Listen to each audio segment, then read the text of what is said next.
মহিষাদল থানায় ঢুকে একেবারে পুলিশকে হুঁশিয়ারি বিরোধী দলনেতার শুভেন্দু অধিকারীর।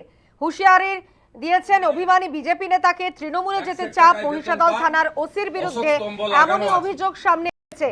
ফোনে বিজেপি নেতাকে চাপ দেওয়ার অভিযোগ। ঘটনায় থানায় ঢুকে পুলিশকে হুঁশিয়ারি শুভেন্দু।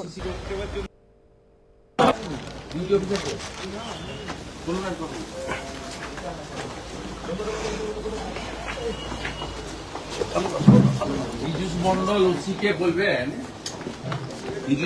ওসিকে বলবেন যে শুভেন্দু অধিকারী এসেছিল বিজেপির প্রার্থী নন্দীগ্রাম ভবানীপুরের এবং বিরোধী দলনেতা। যেদিন ভারতীয় জনতা পার্টির প্রথম লিস্ট বেরোয়, এখানকার বিশিষ্ট নেতা জেলার নেতা বিশ্বনাথ ব্যানার্জিকে দল মনোনয়ন দেয়নি। উনি হোয়াটসঅ্যাপ কল করে উনি এবং আরেকজন পুলিশ অফিসারের সঙ্গে কথা বলিয়ে দিয়েছিলেন। আমাদের কাছে কমপ্লিট রেকর্ডটা আছে। আফটার এমসিসি এগুলো পুলিশের কাজ নয়, আইপ্যাকের সঙ্গে কথা বলে এগুলো করা। এই সেম অভিযোগ তমলুকের এসডিপিও নন্দীগ্রামের আইসির বিরুদ্ধে আছে। আমি সতর্ক করে দিয়ে গেলাম। আপনি বলবেন আমার কাছে বিশ্বনাথ ব্যানার্জি সব রেকর্ডিং করে আমাকে দিয়েছে। বিশ্বনাথ ব্যানার্জির বাড়ি থেকে আসছি। এটা পুলিশের কাজ নয়। বেতন তৃণমূল দেয় না, ট্যাক্সের টাকায় বেতন পান। অশোক স্তম্ভ লাগানো আছে। বিএনএস অনুযায়ী ইলেকশন কমিশনের গাইডলাইন অনুযায়ী কাজ করতে বলবেন। উনি নিজে থাকলে আমি বলে যেতাম।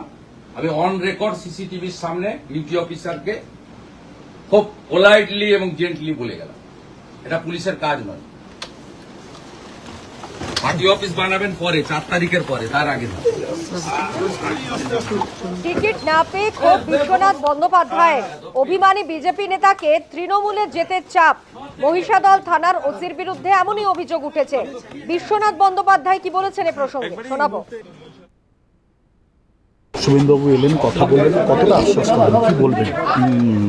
আমি প্রথম থেকেই তো বলেছি, দলের সঙ্গে তো কোনো সম্পর্ক ত্যাগ করার ব্যাপার নেই।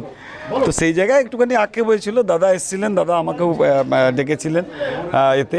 দাদা নিজে আসবেন বলে এতে বলেছেন। দাদা এসেছিলেন, দাদার সঙ্গে মোটামুটি কথা হয়েছে।